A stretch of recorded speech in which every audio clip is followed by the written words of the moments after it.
Dans le cadre de l'unité d'enseignement 2.11 semestre 1, pharmacologie et thérapeutique, nous allons nous intéresser maintenant à la voie d'administration médicamenteuse intradermique.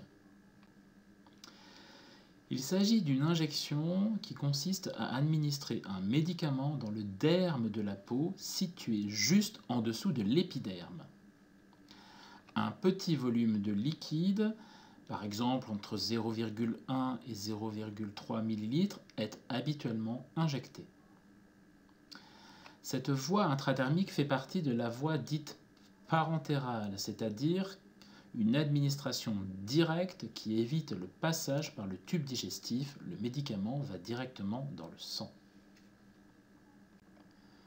Concernant les indications de la voie intradermique, elle est utilisée pour les vaccins, les traitements, les tests allergiques, les produits médicamenteux injectables, pour l'intradermoréaction qui est le moyen de dépistage de la tuberculose ou de la positivité à la vaccination antituberculeuse, et enfin pour l'anesthésie locale à travers l'anesthésie intradermique.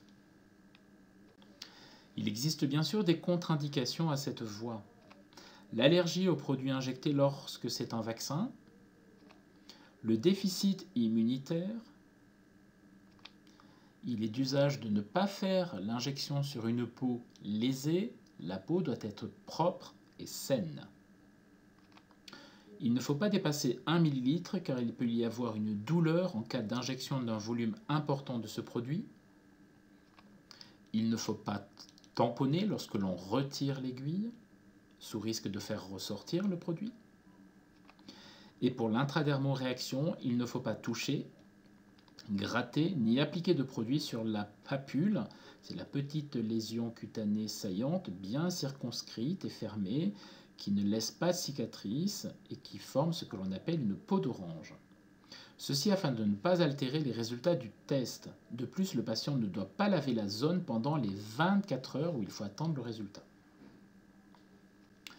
Vous avez besoin de matériel, de seringues et aiguilles prêtes à l'emploi ou d'une seringue de médicaments préalablement préparée, d'aiguilles pour injection intradermique de taille 30 gauge, habituellement de couleur jaune, d'un antiseptique alcoolique, de compresses et de gants à usage unique non stériles.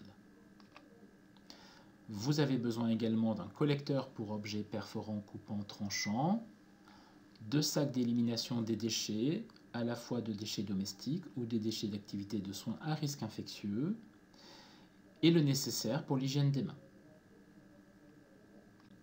Il existe différents sites d'injection, la face interne de l'avant-bras, la face externe du bras, la face postérieure du bras, et enfin le muscle deltoïde. Concernant le déroulement du soin, vous devez vérifier bien entendu la prescription médicale. Vérifiez également l'identivigilance, c'est-à-dire l'identité du patient. Vous allez effectuer un traitement hygiénique des mains par solution hydroalcoolique. Préparez le matériel nécessaire, puis préparez l'injection. De nouveau, réalisez un traitement hygiénique des mains, puis réaliser l'antisepsie cutanée. Mettre des gants non stériles à usage unique et vous allez pouvoir piquer dans le derme. Il faut injecter lentement le produit jusqu'à obtenir un aspect que l'on appelle peau d'orange.